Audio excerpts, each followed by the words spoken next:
Muchas gracias, Carlos. Gracias a ustedes por venir esta tarde. La presentación ha sido muy generosa, mucho más que una que tuve una vez en Nicaragua. No son muy creativos en el lenguaje y era una polémica y el presentador era un adversario y me presentó como el cubano incalumniable, porque todo lo malo que se diga de él es verdad. Me pareció muy ingeniosa la presentación. Bueno, esta charla yo se la dedico a Guillermo Lustó. Se la dedico a Guillermo Lustó porque ha sido un presidente extraordinario de este think tank, porque es un hombre realmente muy inteligente, porque es una persona muy generosa y porque me va a costar un trabajo tremendo poder hacer la mitad de las cosas que hacía él. Así que, con todo mi cariño, la charla está dedicada a él.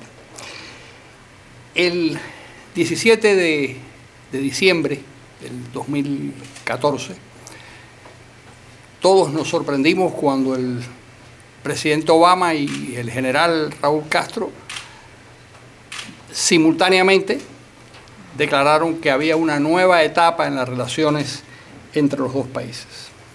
Poco después, unas semanas más tarde, hace relativamente muy poco tiempo, empezó lo que en su momento eran las negociaciones políticas o eran las conversaciones, empezaron a dar frutos. Ya el gobierno cubano fue separado de la lista de naciones que respaldaban el terrorismo, y yo me imagino que este es el principio de una lista que ya el gobierno cubano ha presentado y a mi juicio se va a llevar a cabo si es que persiste el gobierno de los Estados Unidos en esa misma línea de pensamiento, que es el fin del embargo, la llegada de los turistas a Cuba para que puedan gastar dinero, la entrega de Guantánamo al gobierno cubano.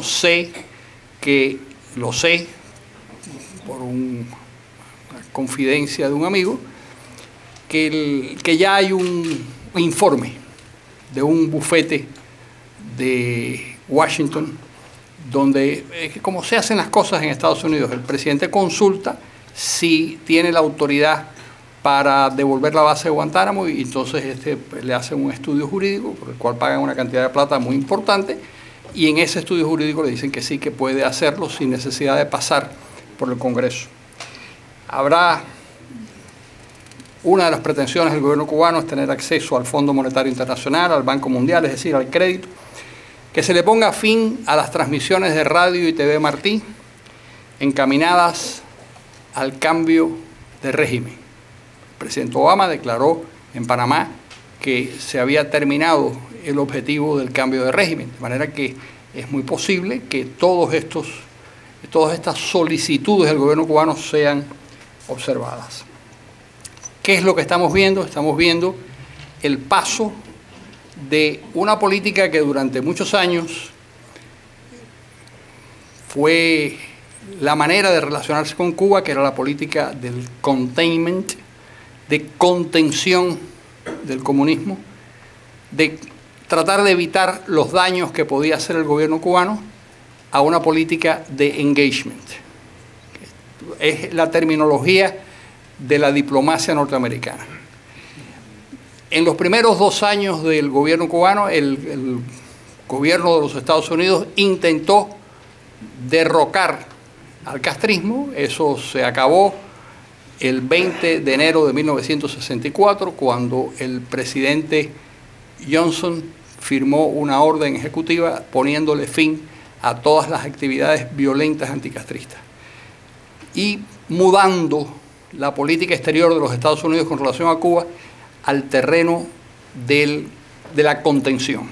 La contención o containment, una vieja estrategia diplomática que es un paso previo a la declaración de guerra. Lo que querían evitar era un desenlace violento, y esa contención consistía en 3 medidas: el aislamiento diplomático, el embargo económico y la propaganda o la descripción de lo que pasaba en el país de una manera profusa para que se supiera el fracaso del régimen cubano. Esos tres pilares eran la política de contención, que es a lo que ahora el presidente Obama le pone fin. Es una vieja discusión entre cuál es la mejor estrategia para enfrentarse a una situación como esta. En la década de los 80, 70, mediados de los 70 y la década de los 80, en Europa se vio una cosa muy parecida cuando Willy Brandt planteó la Ostpolitik como sustituto de la contención. Es decir, vamos a abrazar a los soviéticos porque no tenemos otra manera de derrotarlos. Mi impresión es que cuando Obama dice que ha terminado la política de enfrentamiento porque no ha funcionado, no quiere decir que la va a sustituir por otra que funcione, sino la va a sustituir por la indiferencia ante lo que ocurre en Cuba. Cosa muy coherente con lo que sucede con el resto de los países de América Latina. Es decir, no importa lo que sucede en Venezuela. Venezuela, y lo califican así, es una molestia, no es un peligro. Se ignora lo que ocurre en Bolivia, se ignora lo que ocurre en Ecuador, que son países que han roto relaciones diplomáticas, que tienen una agresión permanente en los medios de comunicación contra los Estados Unidos, y sin embargo la política de la Casa Blanca es la de ignorar lo que pasa en esos países. Yo creo que lo que está sucediendo en Cuba es una extensión de eso.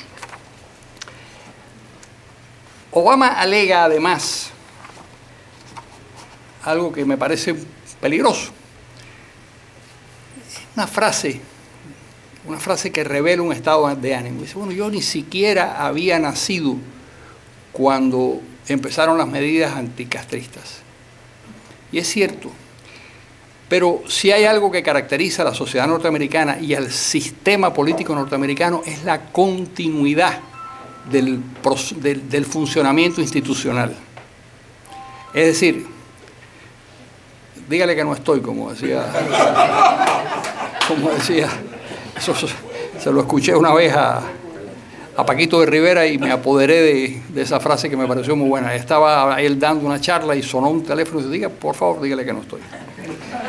Bueno, lo que no se puede evitar es suponer que la continuidad es parte de la fortaleza institucional de los Estados Unidos. El hecho de que este señor sea el 44º o 44 presidente de los Estados Unidos significa que antes que él ha habido 43 y que hay una continuidad y que hay una vinculación, y hay una vinculación histórica, hay una vinculación política con ese mundo, y no se puede, algo de esa naturaleza no se puede sencillamente ignorar.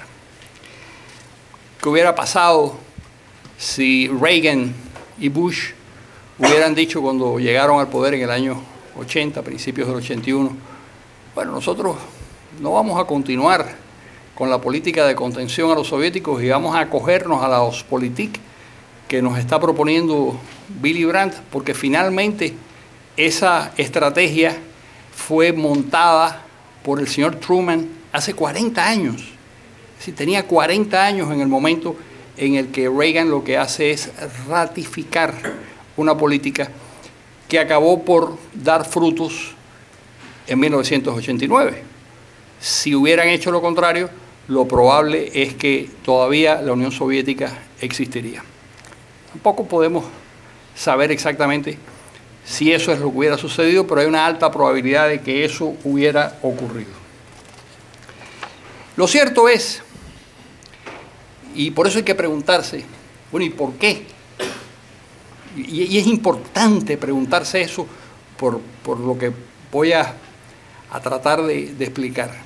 ¿Por qué se pusieron en marcha las medidas primero para tratar de derrocar al gobierno cubano y luego para tratar de contener su actuación?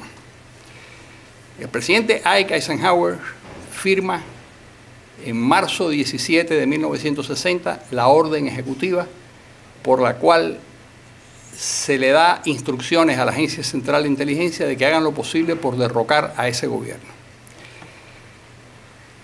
Lo cierto es que desde que empieza la revolución, la primera reacción de Washington es buscar una especie de acomodo con aquel régimen. Mandan a Philip Bonsall, que había pasado parte de su juventud en Cuba, que tenía una simpatía por el pueblo cubano y además era una persona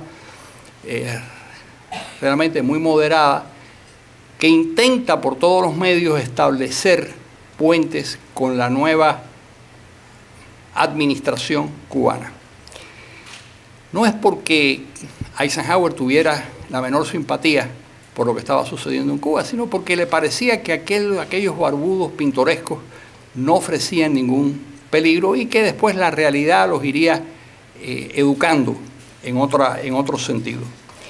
Pero se dan cuenta inmediatamente, ya a lo largo del año 59, se van dando cuenta que el objetivo del gobierno cubano es crear en Cuba un país satélite, si no satélite porque es una expresión de Guerra Fría, un país vinculado a la Unión Soviética para afectar los intereses de los Estados Unidos. El 17 de marzo del 60, Ike Eisenhower firma esa planilla, esa orden. El día 5 de marzo, 2 semanas antes, había llegado a Cuba el general Francisco Ciutat de Miguel, general soviético vinculado al KGB, un especialista, pero él no era el primero, era el de mayor rango. Fidel lo recibe, le pone el sobrenombre de Angelito, porque le dice que le recuerda, a pesar de que era un hombre pequeñito, que le recuerda a su padre, y funciona en Cuba con el nombre de Ángel Martínez Riosola, este señor Ciutat. Quiere decir que los servicios de inteligencia de los Estados Unidos ya se habían puesto de acuerdo, ya sabían hacia dónde iba Cuba, ya el gobierno cubano había dado todas las muestras de que iba en la dirección del establecimiento de un régimen comunista. ¿Qué podía hacer Estados Unidos? Estados Unidos tenía, obviamente, que intentar por todos los medios que eso no sucediera. Si habían declarado en 1945, habían proclamado la política de contención de los soviéticos y habían establecido toda una estrategia para intentar frenar a los soviéticos sin que se desatara una guerra, que era el propósito y se había creado el pacto de la OTAN, se había creado el Plan Marshall, se había relanzado la Organización de Estados Americanos, el Tratado Interamericano de Asistencia Recíproca. Quiere decir que se había generado toda una actividad que sigue hasta nuestros días de alguna manera, una especie de inercia burocrática que se inició en ese momento de resistencia frente a los comunistas. No se olvide que en el año 45, cuando termina la guerra, cuando está terminando la guerra, los aliados que son en este caso los ingleses y algunos asesores norteamericanos, tienen que fajarse a los tiros con los comunistas en Atenas. Es decir, la Guerra Fría comienza a tiros en Atenas en el año 45 y el presidente Truman tiene que tomar la decisión de defender a Grecia, de defender a Turquía, que también estaba bajo ataque, de establecer unos procedimientos de lucha política para impedir que los comunistas se apoderaran de Italia y de Francia, donde el Partido Comunista era el más coherente y el más fuerte de esos dos países en ese momento. Y en el año 50 se produce la Guerra de Corea. 34.000 norteamericanos mueren en esa Guerra de Corea. Quiere decir que hay toda una visión de los problemas políticos que conducen a al necesario enfrentamiento con Cuba en todos los terrenos. La pregunta es ¿por qué Fidel Castro? Bueno, una de las preguntas. ¿Por qué elige la vía de colocarse bajo el ala soviética y introducir a Cuba en un conflicto que fue tan peligroso como la crisis de los misiles en el año 62? Bueno, por algo bastante evidente, porque tenía convicciones comunistas, porque creía, y lo sigue creyendo, y eso es lo interesante, y por eso es parte de esta charla, que el origen de todos los males económicos y sociales del mundo se debían a los Estados Unidos y al mundo capitalista, a la explotación de los capitalistas, que la pobreza en Cuba, los bolsones de pobreza que había, que como todos sabemos no eran tantos, pero existían, que eran la responsabilidad de esos empresarios que servían como agentes del capitalismo norteamericano. Es decir, eso era lo que ellos tenían en la cabeza. Tenían en la cabeza la teoría de la dependencia, que empezó a circular desde el año 1948.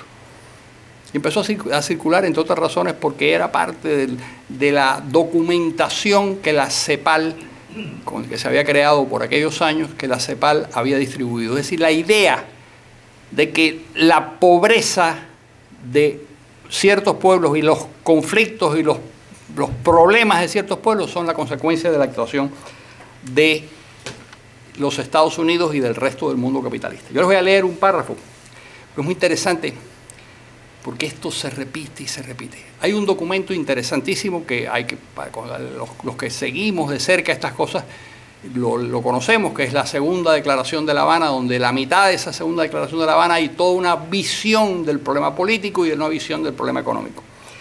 Pero el Che, en la Tricontinental, dice lo siguiente, esto es un párrafo que cito: en definitiva, hay que tener en cuenta que el imperialismo es un sistema mundial, última etapa del capitalismo, y que hay que batirlo en una gran confrontación mundial. La finalidad estratégica de esa lucha debe ser la destrucción del imperialismo. La participación que nos toca a nosotros, los explotados y atrasados del mundo, es la de eliminar las bases de sustentación del imperialismo. Nuestros pueblos oprimidos, de donde extraen capitales, materias primas, técnicos y obreros baratos, y a donde exportan nuevos capitales, instrumentos de dominación, armas y toda clase de artículos, sumiéndonos en una dependencia absoluta. El elemento fundamental de esta finalidad estratégica será entonces la liberación real de los pueblos. Liberación que se producirá a través de la lucha armada en la mayoría de los casos y que tendrá en América casi indefectiblemente la propiedad de convertirse en una revolución socialista. La visión era clarísima. Esa era la visión de Fidel, esa era la visión del Che, esa era la visión de un puñado de comunistas, muy pocos, pero que creían realmente en eso y por lo tanto establecían una misión. La misión era luchar en todos los frentes. ¿Contra quién? Contra los Estados Unidos en primer lugar, contra el capitalismo. Esto lo lleva a distintos enfrentamientos. 1965, y además aprende a hacer algo que lo va también a acompañar hasta nuestros días. Aprende a trasladarle a los Estados Unidos los conflictos internos del país. En 1965 hay ciertos tumultos, hay enfrentamientos dentro de la sociedad, y entonces desde el año 61 se había producido la ruptura de relaciones diplomáticas desde el 3 de enero del 61. No había forma de que los cubanos pudieran escapar en otra dirección, y entonces él, como tenía un problema de esa naturaleza, genera el conflicto que se conoce como el conflicto de Camarioca, por el puerto de salida de los cubanos. Dice, que se vaya el que quiera. Año 65. Y entonces los cubanos que están en el exilio van a buscar unos cuantos. El gobierno de Johnson en ese momento, que no quiere un conflicto armado con Villa. A partir de Johnson ya no hay nadie que quiera tener un conflicto militar con Cuba, a pesar de la debilidad del gobierno cubano en ciertos momentos. El gobierno de Johnson establece entonces un pacto. Detengan ese éxodo incontrolable y vamos a crear los vuelos de la libertad que sacan de Cuba a 200.000 personas. Fidel aprende inmediatamente que una de sus fórmulas para salir de los problemas es trasladarlos a los Estados Unidos. Y eso le sale muy bien. En esos años, la acción del gobierno cubano es una acción general contra todo gobierno que no sea antiamericano, nacionalista, procomunista. Da igual, porque una de las grandes mentiras es que el gobierno cubano salió a atacar a las dictaduras, porque efectivamente atacó a Trujillo, atacó a Somoza, pero atacó a Venezuela, la Venezuela de Rómulo Betancourt, atacó a la Argentina de Arturo Illia, atacó al Perú de Manuel Prado, atacó a la democracia uruguaya. Quiere decir que el comportamiento no era de hostilidad a quienes eran unos tiranos despreciables, como podía ser Trujillo o podía ser Tacho Somoza, en ese momento Tachito Somoza. No, era a cualquiera. Incluso años más tarde, cuando ellos intentan justificar la lucha en África porque es una lucha contra el colonialismo, también es falso. En Angola los portugueses ya se habían ido. El conflicto entre Etiopía y Somalia era un conflicto entre dos países independientes. Era la intención de un cruzado político que había decidido conquistar el mundo y destruir a los Estados Unidos, como dice el Che Guevara en su frase, que era una cosa loca, que eso no tenía ningún sentido. Bueno, pues yo no sé, las cosas locas y sin sentido, yo me imagino que cuando Alejandro se propuso tomar Persia, alguien le habrá dicho, no haga eso, que eso es absurdo. Bueno, pues tomó Persia y tomó el mundo griego y conquistó el... Es decir, no se puede tomar a la ligera la decisión de un pequeño país, por andrajoso que sea, si tiene la determinación, el método y el respaldo para llevar adelante los proyectos políticos que ellos tienen.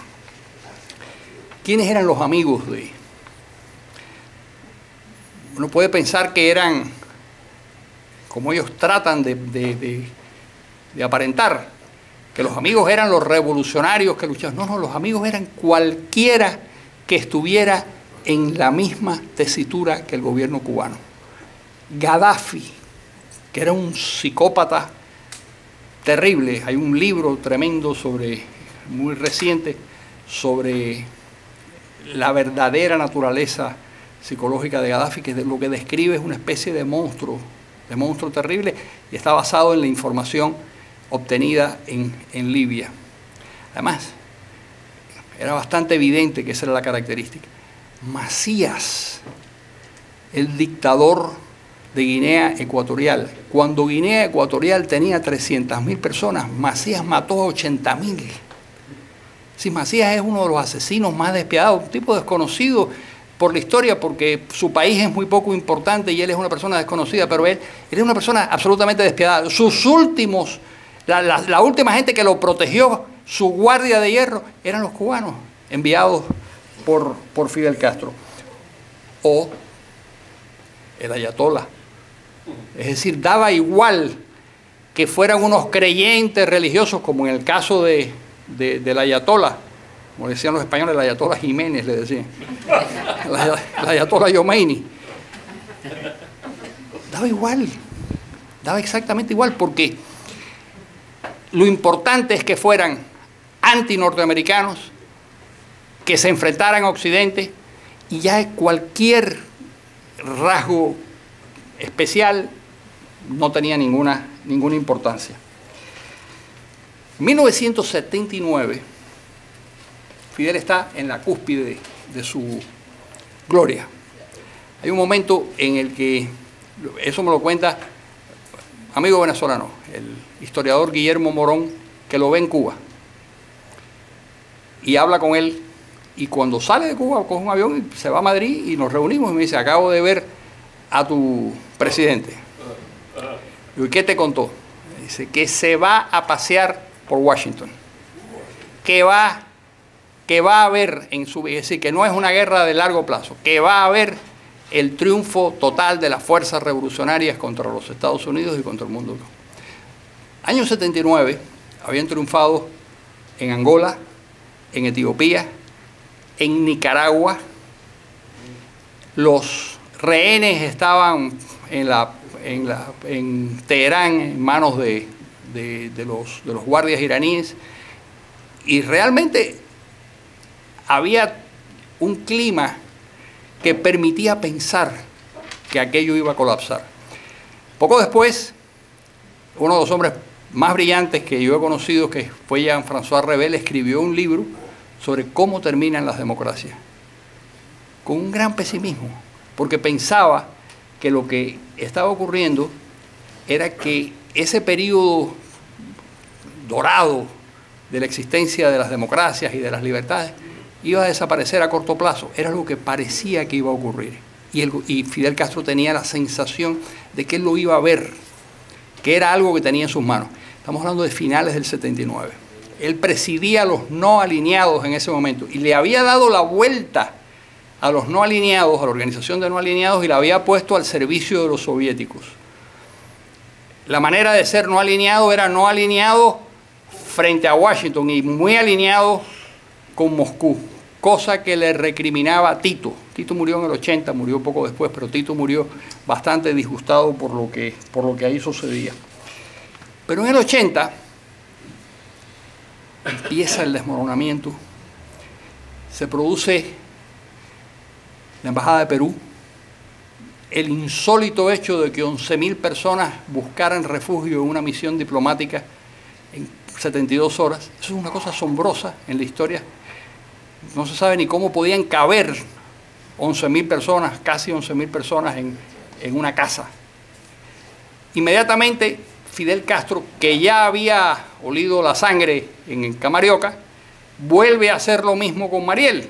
Es decir, le traslada a los Estados Unidos el problema, aquí se va el que quiere, qué sé yo, y crea el éxodo de Mariel. Y en ese éxodo de Mariel, como ustedes saben, entre esas 120.000, 125.000 personas que hay, están trufadas con quizás 4 o 5.000 asesinos y gente de la peor calaña que los sacan de las cárceles, los ponen en los barcos y los envían a los Estados Unidos, incluso algunos enfermos que eran infelices. Llegó un leproso también, por ejemplo, un tipo que estaba, pobrecito, casi moribundo, locos todos.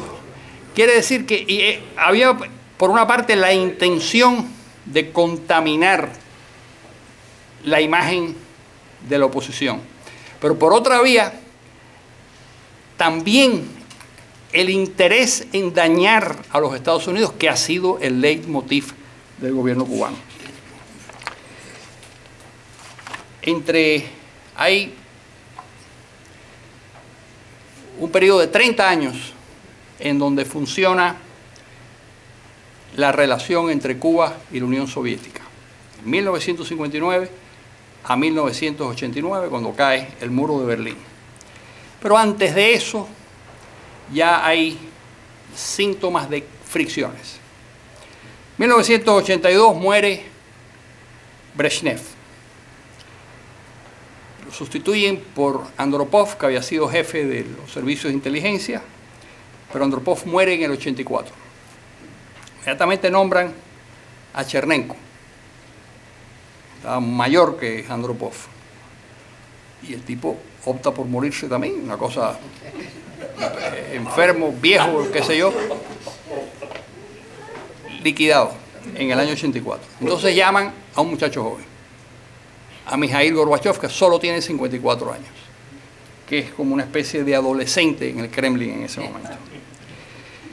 Pero Gorbachev estaba bajo la influencia de Alexander Yakovlev, que era el hombre que ponía las ideas en la imaginación de Gorbachev, que era más bien un técnico agrícola que otra cosa. Y Yakovlev estaba convencido de 3 ideas absolutamente destructivas para el socialismo, pero que él creía que iban a servir para salvar al socialismo. Tanto Gorbachov como Yakovlev eran unos patriotas comunistas que querían rescatar y salvar el sistema. Pero creían tres cosas.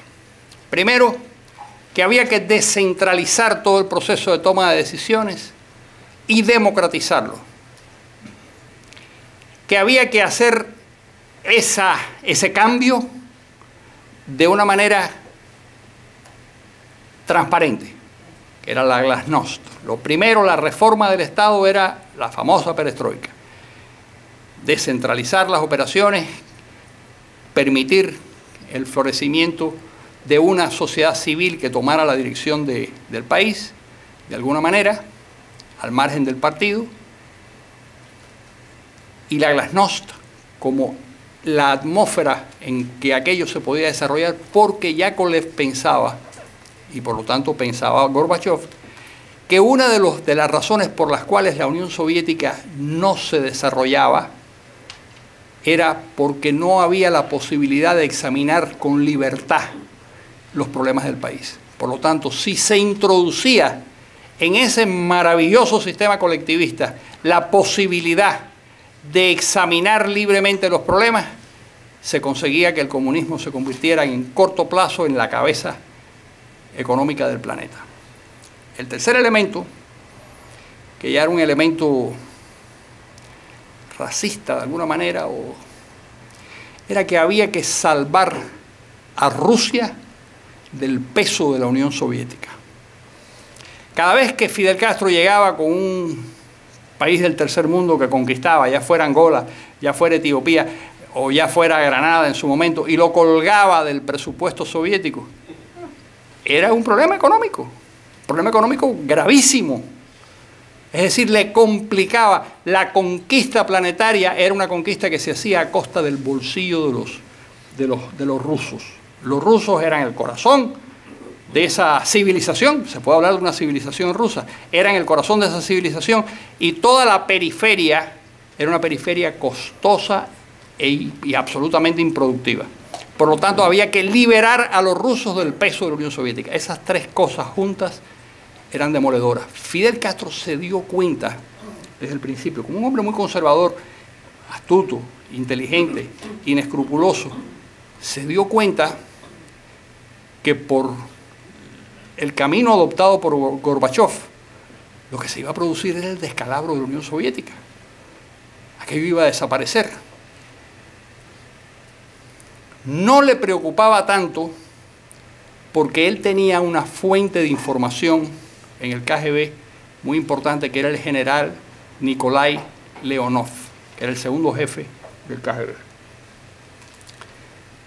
Y él esperaba que en cierto momento se revirtiera todo ese proceso de la perestroika, del glasnost, de la liquidación de la Unión Soviética, y se retornara a los gloriosos días del estalinismo, por lo menos del brezhnevismo, que era lo más parecido al estalinismo.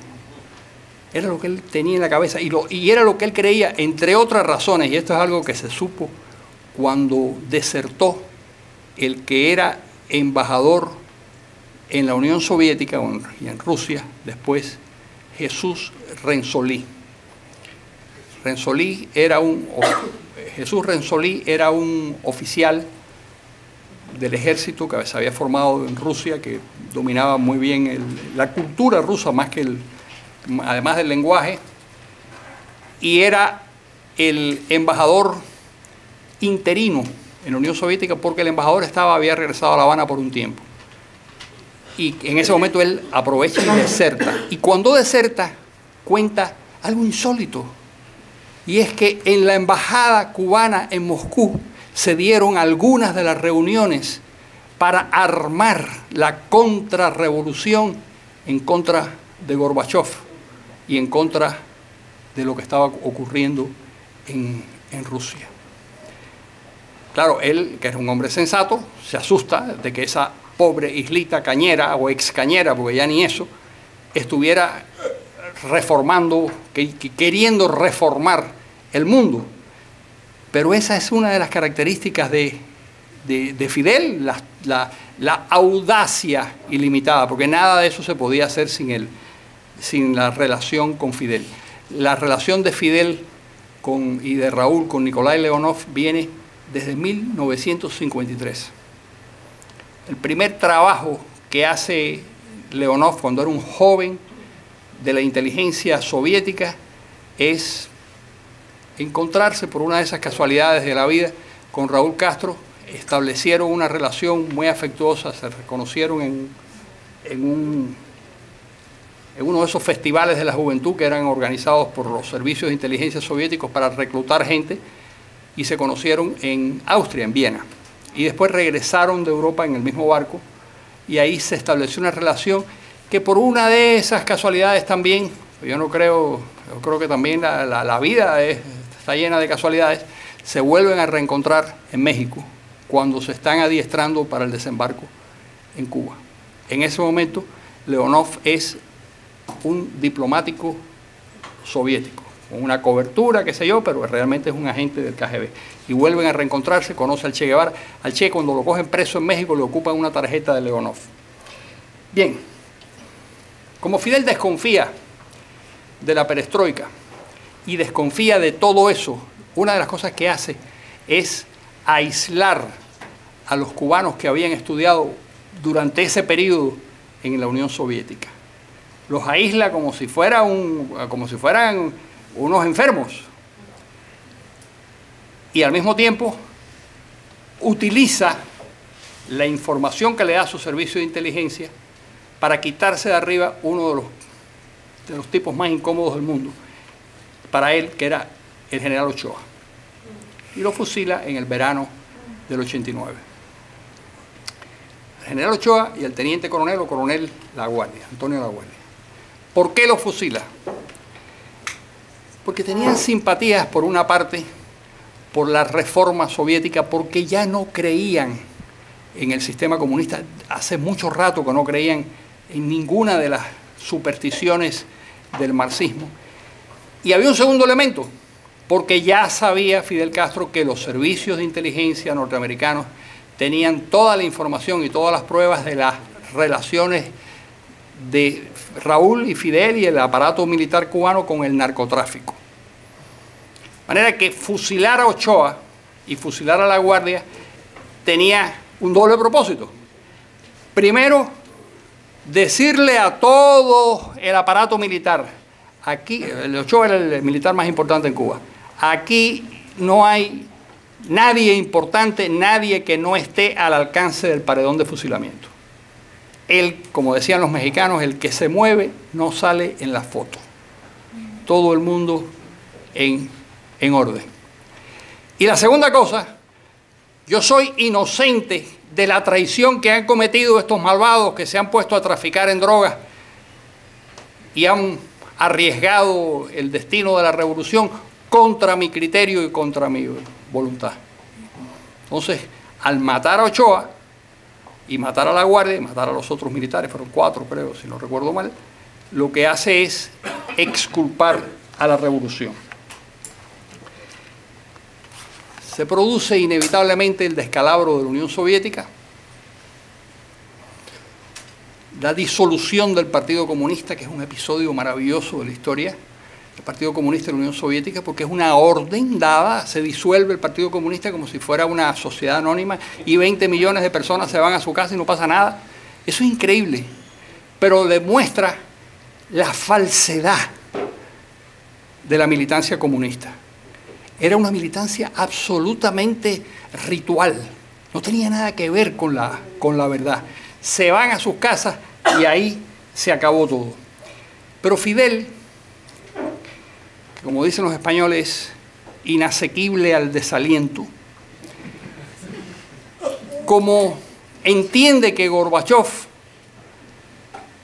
los ha traicionado, como entiende que la Unión Soviética no solo desapareció, sino que desapareció con ella el impulso de defender a los pobres de este mundo y de luchar, básicamente de luchar contra los Estados Unidos y contra el capitalismo. Entonces, junto a Lula da Silva, recoge los escombros del comunismo y crea el Foro de Sao Paulo. ¿Para qué? Es el remedio de la Internacional Comunista que había desaparecido.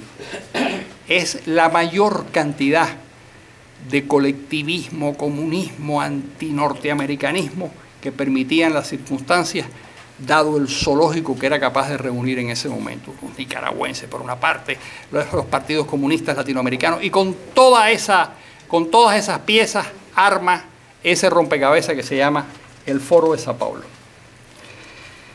1992, Estados Unidos,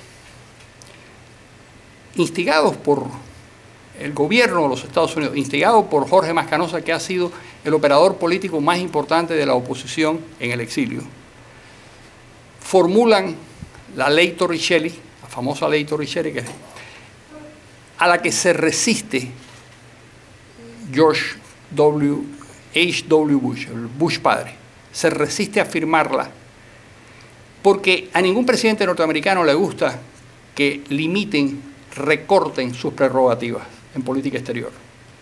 Y había elementos de la ley Torricelli que limitaban la capacidad del presidente de los Estados Unidos de tomar decisiones. Por lo tanto, se resiste a firmarla. Pero en ese momento es la competencia de él con Clinton. Clinton se pone de acuerdo con Mascanosa, y antes de que ocurra antes de que fuera Clinton el que aprobara y aceptara la ley Torricelli, el propio presidente Bush firma el documento. Gana Clinton. Fíjense lo interesante. Bush había invadido Panamá en el año 89. 89 fue, ¿no? En el año 89 había invadido Panamá. En el año 92 firma la ley Torricelli. ¿Por qué no toma? En ese momento la Unión Soviética ya había desaparecido. En ese momento el canciller ruso, Kozyrev, era un hombre muy cercano a las posiciones norteamericanas. Y el propio Boris Yeltsin, que ya estaba en el poder, era un hombre también que sentía un cierto desprecio por Fidel Castro. Yo tuve la oportunidad de hablar con Boris Yeltsin, y yo no sé si me lo dijo a mí por conquistarme o no, pero lo que me dijo fue eso, una de las cosas que me dijo, y otras que no las cuento ahora porque sería desviar mucho la atención, pero sí, si Estados Unidos hubiera tomado la decisión de intervenir militarmente en Cuba en ese momento, nadie lo hubiera impedido. Porque no había nadie lo hubiera impedido, y además mucha gente lo hubiera aplaudido. Era el momento en el que la mayor parte de los países latinoamericanos estaban gobernados por gobiernos llamados neoliberales entonces. Es decir, gobiernos que eran pro-norteamericanos, pro-mercado, que tenían una profunda repugnancia por los estados, por Cuba y por el comunismo cubano. Sin embargo, el temor y una convicción que desde entonces se instaló en la Casa Blanca y que sigue hasta hoy en día. Y es la idea de que el comunismo cubano y el sistema es tan fracasado, es tan decrépito, que solo colapsará. Que no hace falta hacer nada, porque solo en algún momento que ellos no saben, que no pueden predecir, va a colapsar. Esa es la idea que funcionaba en la época de Bush, la época de Clinton. La época de Clinton,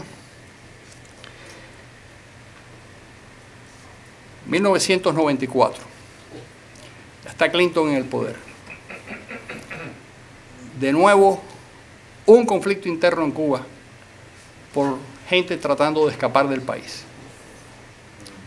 Mi amigo, el periodista Juan Manuel Caos, siempre dice que los sistemas comunistas se terminan no con la gente corriendo para quitarles las armas a los enemigos y luchando sino con la gente huyendo hacia las fronteras, que es un régimen que se acaba con la gente corriendo.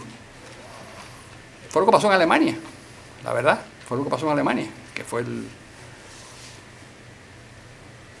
se produce el episodio del remolcador y Fidel busca un desenlace a esa crisis migratoria. De nuevo, que se vayan los que quieran, la escoria, qué sé yo. 35.000 personas o 34.000 personas acaban en la base de Guantánamo, no sé cuántos llegan a los Estados Unidos, quizás entre, como dicen los peruanos, entre muertos y heridos deben haber sido 40 o 50.000 personas, pero por lo menos 34.000 se quedaron en la base de Guantánamo y después se fueron trasladados hacia los Estados Unidos.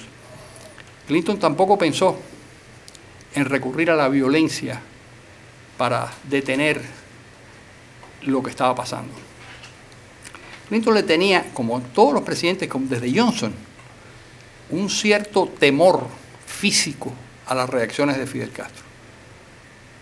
Conozco a una persona que le dio el briefing a Clinton cuando Clinton gana la presidencia. Ustedes saben que le dividen un periodo de información en todos los problemas que tiene que heredar. Entonces hay una serie de especialistas que le van contando. Los problemas con Andorra son todos, no sé qué, 32 segundos para Andorra, 4 minutos para Cuba. Entonces en 4 minutos había que explicarle qué pasaba en Cuba y qué podía hacer Estados Unidos, cuáles eran los conflictos vigentes. Y la reacción de Clinton fue muy interesante porque se reflejó después en estos episodios. Le dijo, bueno, yo lo que no quiero es problemas con ese tipo. Querían evitar un problema que fue la misma reacción de Johnson después de la muerte de Kennedy. Se salda el episodio del 94 con un cambio en las normas de inmigración, los pies secos y los pies mojados y qué sé yo, se cambia la ley, pero Clinton seguía siendo formalmente, y realmente lo era, alguien que sentía un normal desprecio por el señor Fidel Castro. En ese año, el 94, comienza a girar de nuevo la historia. Aparece el señor Hugo Chávez en Cuba. Caldera lo ha puesto en libertad y va a dar una conferencia en la Universidad de La Habana. Como un dato anecdótico, la razón por la que Fidel invita a Chávez a dar la conferencia es porque Caldera ha recibido a Mascanosa en Caracas. Entonces él se quiere vengar y va a recibir, y él va al aeropuerto a recibir a Chávez. Pero en la relación entre estas dos personas se produce un flechazo recíproco.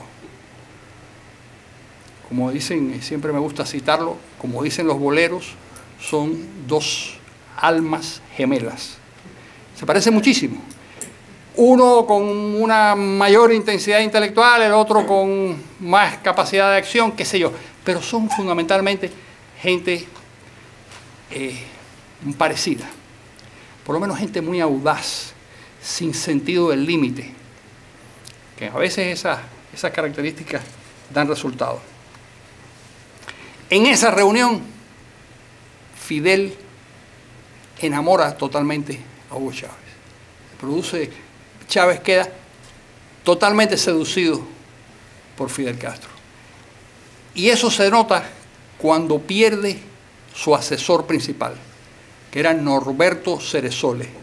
Norberto Ceresole era un peronista de la cuerda fascista, que había complicado con otro ingrediente islamista, que había desarrollado la hipótesis de que, por supuesto, las democracias liberales eran el gran enemigo a abatir, pero que eso se podía resolver mediante la creación de un modelo político en donde donde el caudillo a la cabeza y el pueblo abajo se comunicaran por medio de unas fuerzas armadas. Una cosa totalmente. Y el loco de Gaddafi, él fue asesor de Gaddafi y fue asesor también de otra de las personas a las que amaba Hugo Chávez, que era Velasco Alvarado, el peruano Velasco Alvarado. Sí, Ceresole es un tipo que todas las catástrofes del mundo tuvieron la visita de Norberto Ceresole. Entonces, Fidel lo convence de que Norberto Ceresole es un idiota y que lo que Chávez llamaba la tercera teoría universal, muy pomposamente, que era el libro verde de Gaddafi, que era una bobería escrita por un señor camellero del desierto. Él pensaba que todo eso había que enterrarlo y había que sustituirlo por una seria teoría marxista y por una metodología que Fidel había aprendido de la Unión Soviética. Cerezola sale del juego, creo que le dan una recompensa económica. 1998 gana las elecciones. Antes de... Déjenme hacer una pequeña... En 1996 se produce otro episodio de una audacia casi depravada por parte de Fidel, que es destruir las avionetas de Hermanos al Rescate. Y entonces se produce la aprobación de la ley Helms-Burton como consecuencia de todo esto. Observen que la aprobación de la ley Helms-Burton no es un acto feroz de agresión, sino era la menor respuesta que podía darle el gobierno de los Estados Unidos a la destrucción de unas avionetas en aguas internacionales, pero en cielos sobre aguas internacionales, unas avionetas tripuladas por norteamericanos. Había una especie de clamor general de que había que responderle a este tipo y que había que responderle. Entonces examinan algunas posibilidades, examinan la posibilidad de bombardear las bases donde salieron los aviones, examinan varias posibilidades violentas y eligen la más tranquila de las opciones, que es la firma de la ley Helms-Burton, que también a esa ley Clinton se oponía por dos razones. Primero, porque limitaba su capacidad de tomar decisiones en materia de política internacional, y en otro sentido, porque era contraria a los intereses de exportadores norteamericanos que eran importantes en su partido. Pero ante la disyuntiva de qué hacer después del derribo de las avionetas, el que era su asesor en ese momento, que estaba en el Consejo Nacional de Seguridad, Stephanopoulos, es el que dice, pues perfecto, aprobamos la ley Helms-Burton y además nos va a servir, porque aquí viene la razón electoral que siempre es tan importante en las decisiones americanas, nos va a servir para las elecciones de midterm que son a corto plazo. Firman la ley. En 1998 se produce el arresto de los espías. Según yo leí en el manuscrito de la persona que supuestamente le entrega la información a los Estados Unidos de lo que es Edgerton Levy, que era un agente de la inteligencia cubana que había llegado, que era profesor de la Universidad de La Habana, y había llegado como agente y se comunica aquí, tan pronto llega con Estados Unidos, con el FBI, y le da todas las claves y le cuenta toda la historia. Esto es lo que me cuenta a mí Levy y lo que luego leo en su libro. Eran 27 agentes los que él pudo detectar. De esos 27, había 17 que ya estaban trabajando con los Estados Unidos y toman a 10 prisioneros en el 98, de los cuales 5 colaboran con el FBI y con el gobierno norteamericano y cantan la Traviata, y los otros 5 son los que se convierten en los famosos 5 héroes, que son 5 tipos. Ahora, ¿qué querían hacer? ¿O qué temían los Estados Unidos? Estamos hablando de la relación entre Cuba y los Estados Unidos. Temían la presencia de estos espías en el Comando Sur, en la base MacDill en Tampa, en la base Barksdale en Luisiana y en la base Boca Chica en Cayo Hueso, que fue la que lograron penetrar. Eso era lo que preocupaba. No era que vigilaran a los cubanos americanos, era la presencia de esos espías en instalaciones militares norteamericanas. Y además sabían que le vendían esa información o se la trasladaban a otros poderes enemigos de los Estados Unidos. Y eso era algo que sí preocupaba a los Estados Unidos. En ese momento la inteligencia norteamericana sabe que no solo hay infiltrados en esto como la red avispa, sino que hay infiltrados en el Departamento de Estado, que hay infiltrados en el Pentágono, sospechan que hay infiltrados en la Agencia Central de Inteligencia y también saben que hay agentes de influencia en el Congreso de los Estados Unidos. Toda esa información estaba en las manos de los servicios de contrainteligencia de los Estados Unidos.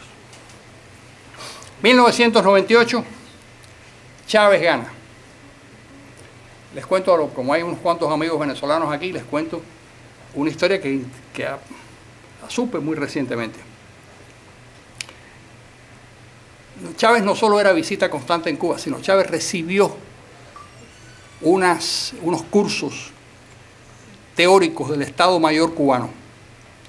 La persona que me lo cuenta estaba en esos cursos, se sentaba junto a Chávez. Era un viceministro que después cayó en desgracia y está aquí. Y el episodio que todos conocemos y que vimos en televisión de cuando Chávez dice, juro ante la moribunda Constitución, ese adjetivo se lo puso Fidel Castro en la boca cuando practicaron lo que iban a hacer en la toma de posesión, porque cuando él gana las elecciones se pasa un mes viajando constantemente a Cuba y una de las cosas que hacen es practicar cómo va a ser la toma de posesión. Y Fidel Castro le dice, bueno, ¿cómo hacemos? Tú di, juro ante la moribunda Constitución. Así que hasta eso, es decir, el grado de subordinación era muy grande. 2001, episodio decisivo en la historia de los Estados Unidos, el ataque a las Torres Gemelas y al Pentágono y qué sé yo. Y eso determina que detengan a Ana Belén Montes. Y la detienen porque no quieren jugar con la idea de tener una espía que ya habían detectado, que sabían que estaba funcionando para el gobierno cubano, en una posición de tanta importancia en el Pentágono. Había sido reclutada por otra señora, Rita Velázquez, si no recuerdo mal, que se llamaba, una señora puertorriqueña, que está en Suecia, y donde parece que no hay tratado de extradición con los Estados Unidos por razones políticas, y se ha quedado ahí, que era también un funcionario alto del gobierno de los Estados Unidos. 2005. Aquí se produce algunas cosas muy importantes. Primero, en el 2012 es el intento de golpe de Estado el golpe de Estado en Venezuela, que después se revierte el golpe de Estado a las 72 horas y vuelve Chávez al poder y qué sé yo, pero vuelve convencido de que el único aliado que tiene en el mundo es Fidel Castro y que los venezolanos son absolutamente poco fiables y que tiene que entregarse en manos de quien es realmente leal, que es el gobierno cubano. Ahí empieza a estrecharse la relación entre los dos países. Estudian la posibilidad de fundir a los dos países en uno. Incluso contratan a unos o designan a unos abogados para que estudien la legislación de Venezuela y Cuba con el objeto de vincular a los dos países y crear o Cubazuela o Venecuba o sabe Dios cómo le iban a llamar. Y estamos en el 2005, donde Carlos Laje dice que Cuba tiene dos presidentes, Hugo Chávez y Fidel Castro. Es decir, empieza a preparar. Eso no se puede decir en Cuba de ninguna manera si no se lo ordena el propio Fidel Castro. No hay nadie que tenga la testosterona suficiente para decir una cosa como esa si no se lo ordena. Pero más importante que todo eso es el discurso que da en el Teatro Teresa Carreño Felipe Pérez Roque en noviembre del 2005. ¿Por qué es importante? Porque dice las mismas, mucho mejor dichas, porque ya han aprendido y además lee el discurso. Dice las mismas cosas que se decían en la segunda declaración de La Habana, las mismas cosas que decía el Che Guevara en el discurso de la Tricontinental. En el 2005 Cuba no se había movido un milímetro en su análisis político. Era exactamente lo mismo. Estados Unidos es el culpable, el capitalismo, no sé qué. Es decir, la misma visión absolutamente infantil, idiota, desmentida por la historia, con 40 ejemplos que demostraban que eso no era verdad. Pero continuaban insistiendo en eso porque tenían la visión ideológica, que es una visión de túnel. La visión ideológica solo ves en esa dirección. Ese discurso es importantísimo porque le transmite también a la gente dentro de Cuba, al gobierno cubano, a los reformistas del gobierno cubano, si existían algunos que eran todos por lo menos inspectores, la idea de que ahí no va a cambiar nada, de que esos tipos siguen haciendo las mismas cosas. Y da igual que al señor Felipe Pérez Roca lo hubieran sacado después del poder o a Carlos Laje, no importa, ellos no eran los autores de la hipótesis política, ellos eran los muñecos del ventrílocuo, que decían, se los sentaban en la rodilla y ellos le movían la boca y decían lo que pensaba Fidel Castro, lo que pensaba la revolución. Eso era lo que ellos tenían en la cabeza. Verano del 2006. Fidel se enferma. Hasta ahora, cuando hablábamos de rebeliones intestinas, no sabíamos que iba a ser cierta. Tuvo una rebelión intestina y casi le cuesta la vida.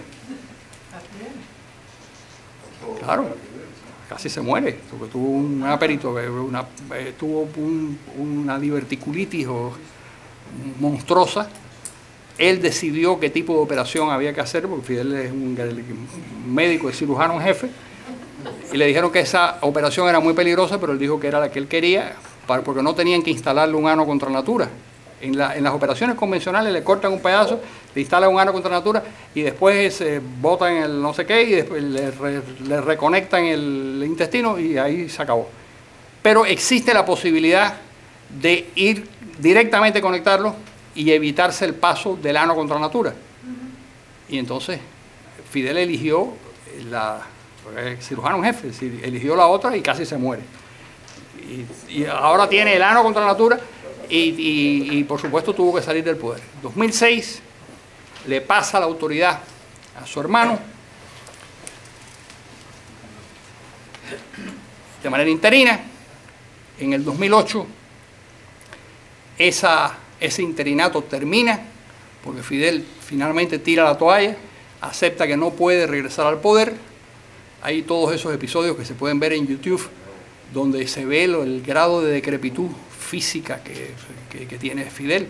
Hay una cosa que sale de un ascensor que quiere el pobre, él se ve en el espejo como se ha pasado la vida confundido, se ve en el espejo y se cree que es un atleta y era un garabato. Sale del ascensor haciendo unos gestos que parecía, ustedes recuerdan aquellas muñecas españolas que se llamaban la Mariquita Pérez, que caminaba como Frankenstein así, bueno, así sale más o menos. En el 2008,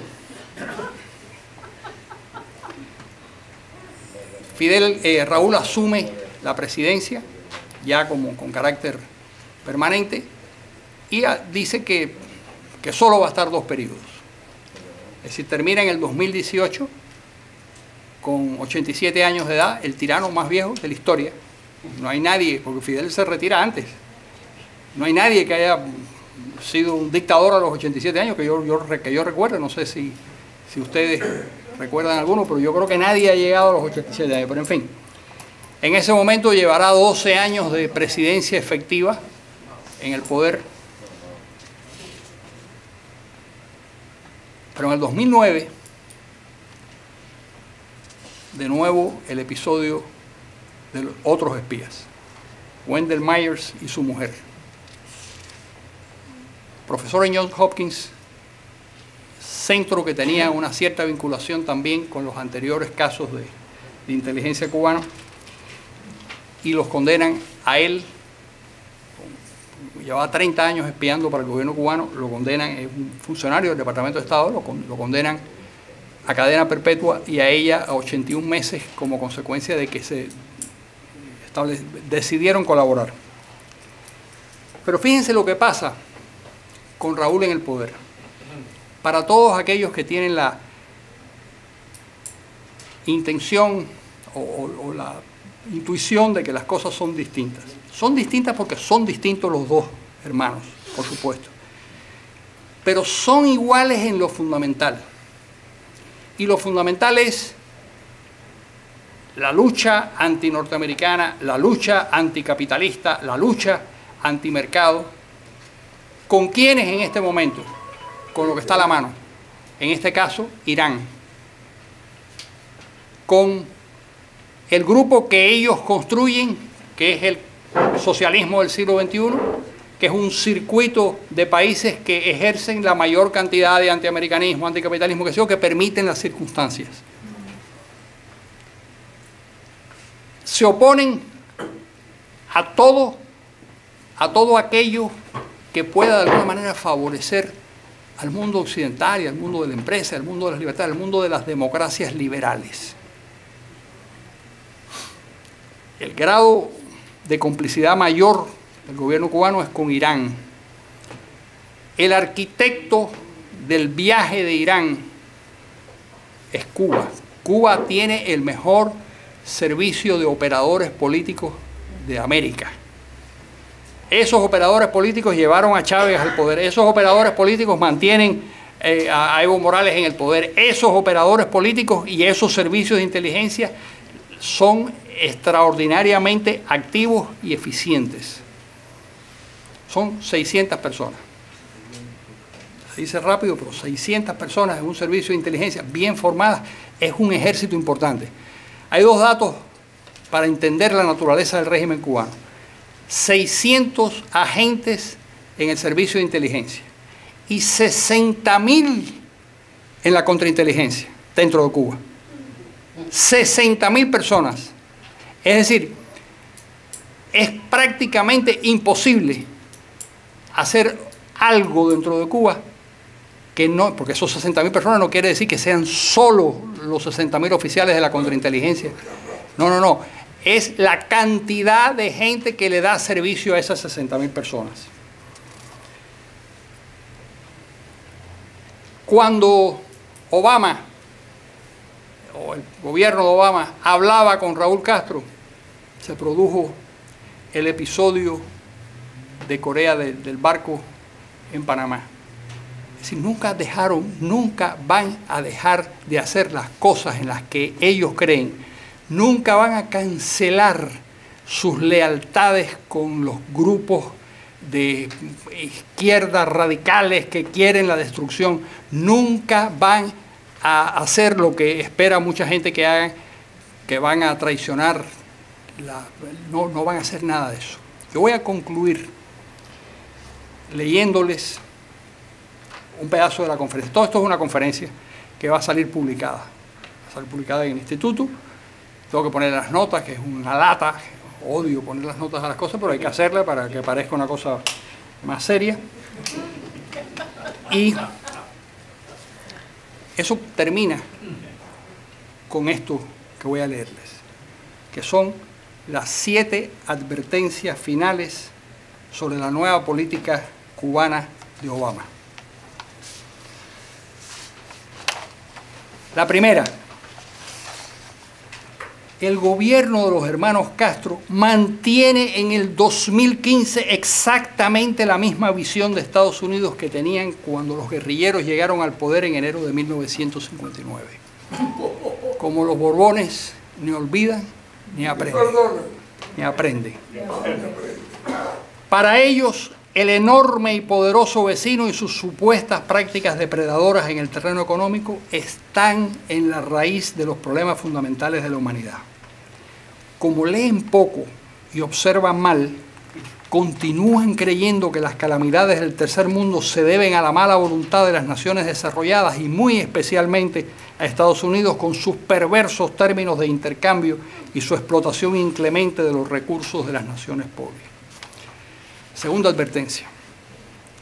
Como consecuencia de la primera, ese régimen, absolutamente coherente con sus creencias, continuará tratando de afectar negativamente a Estados Unidos en todas las instancias que se presenten. Ayer se colocó bajo el paraguas soviético en la etapa postsoviética. Ayer se colocó bajo el paraguas soviético. En la etapa postsoviética echó las bases del Foro de Sao Paulo y luego del circuito conocido como el socialismo del siglo XXI. Hoy se alía a Irán y ya se apunta al bando chino-ruso en esta nueva guerra fría que se está gestando. Acabo de leer una entrevista de Putin antes de venir para acá, donde decía que le parecía inevitable la guerra con Estados Unidos. Para los Castro, el antiamericanismo es una cruzada moral a la que no van a renunciar nunca. La tercera advertencia es que no existe en la dictadura cubana la menor intención de comenzar un proceso de liberalización que permita el pluralismo político o las libertades tal y como se conocen entre las naciones más desarrolladas del planeta. Los demócratas de la oposición se toleran mientras sus movimientos y comunicaciones estén regulados y vigilados por la policía política. El régimen domina perfectamente las técnicas de control social. Al margen de la policía convencional, para mantener a raya a la oposición, cuenta con 60.000 oficiales de contrainteligencia adscritos al MININT y decenas de miles de colaboradores.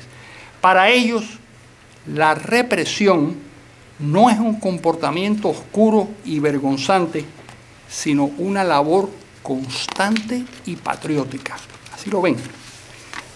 La cuarta advertencia es que el sistema económico que está erigiendo Raúl Castro no ha sido concebido para que florezca la sociedad civil.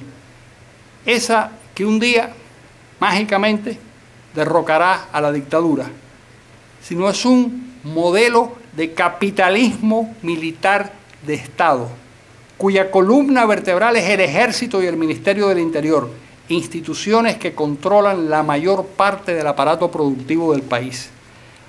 Dentro de ese esquema, como se deduce de las palabras del economista oficial Juan Triana Cordoví, el Estado, en realidad el sector militar, se reserva el manejo y explotación de las 2.500 empresas medianas y grandes del país, dejándoles a los cuentapropistas un sinfín de actividades menores para no tener que sostenerlos.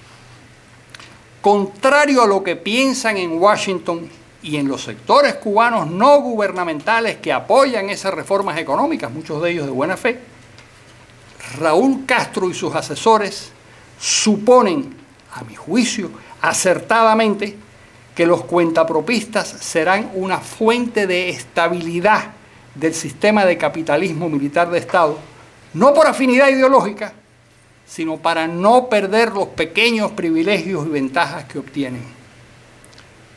La quinta advertencia es que el régimen de los Castro no tiene el menor interés en propiciar el enriquecimiento de los empresarios extranjeros. Desprecian el ánimo de lucro de los capitalistas, aunque ellos mismos, de alguna manera, lo practiquen discretamente. Las inversiones del exterior serán bienvenidas solo y únicamente cuando contribuyan a fortalecer el capitalismo militar de Estado que están forjando. Si alguien piensa que ese régimen permitirá el surgimiento y crecimiento de un tejido empresarial independiente, es porque no se ha tomado el trabajo de estudiar los textos y discursos de los propios personeros del régimen y ni siquiera de examinar la conducta que exhiben. Tiene toda la razón el inversionista en bienes raíces y notable millonario Stephen Ross, cuando, tras regresar de un viaje a Cuba muy recientemente, ayer creo que fue antes de ayer, declaró que no había visto en la isla la menor oportunidad seria de hacer negocios. En realidad, no las hay, salvo en aquellas actividades que exista un rédito muy claro para el gobierno o que sea absolutamente indispensable para la supervivencia del régimen. Es obvio que la prioridad de los Castro es mantener el poder y no desarrollar un vigoroso tejido empresarial que saque a los cubanos de la miseria. Para explicar las carencias de los cubanos han desarrollado la coartada de la austeridad revolucionaria y la crítica al consumismo, ese gusto por la pacotilla. como una forma heroica de afrontar la pobreza. La sexta advertencia es que ante este cuadro deprimente de atropellos e insistencia en los disparates de siempre, la renuncia de Washington al containment y su sustitución por el engagement, más cancelar el objetivo de tratar de propiciar el cambio de régimen, como dijo Obama en Panamá, es una peligrosa e irresponsable ligereza que perjudicará a Estados Unidos, alentará a sus enemigos, descorazonará a sus aliados y afectará muy negativamente a los cubanos que desean libertades, democracia real y terminar con la miseria. ¿Qué sentido tiene que Estados Unidos, y con él la Iglesia Católica, contribuya al fortalecimiento de un capitalismo militar de Estado, enemigo de las libertades, incluidas las económicas, violador de los derechos humanos, que perpetúa en el poder a una dictadura colectivista que ha destrozado a Cuba y hoy contribuye a destrozar a Venezuela, porque no puede enseñar otra cosa que lo que ha hecho durante 56 años. La séptima y última advertencia es que nunca la oposición democrática ha sido más frágil, ni ha estado más desprotegida, pese al impresionante número de disidentes y al heroísmo que despliegan. Nunca ha estado más sola. ¿Por qué nadie va a tomar en cuenta esa oposición si Estados Unidos ha renunciado al cambio de régimen y está dispuesto a aceptar a la dictadura cubana sin exigirle nada a cambio? ¿Qué argumentos tienen los callados reformistas del régimen para reclamar sotto voce cambios políticos y económicos si nadie se los exige al gobierno de los Castro? En suma, ha sido un grave error de Obama separarse de la política seguida por los 10 presidentes demócratas y republicanos que lo precedieron en la Casa Blanca. Uno no puede decretar que su enemigo súbitamente se ha convertido en su amigo y ha comenzado a pensar como a uno le conviene. No se trata de criticar a Obama por haber ensayado una política nueva. El problema es que es una política mala. No se puede ignorar la realidad sin pagar por ello un alto precio. Y lo triste es que lo pagaremos los cubanos. Muchas gracias.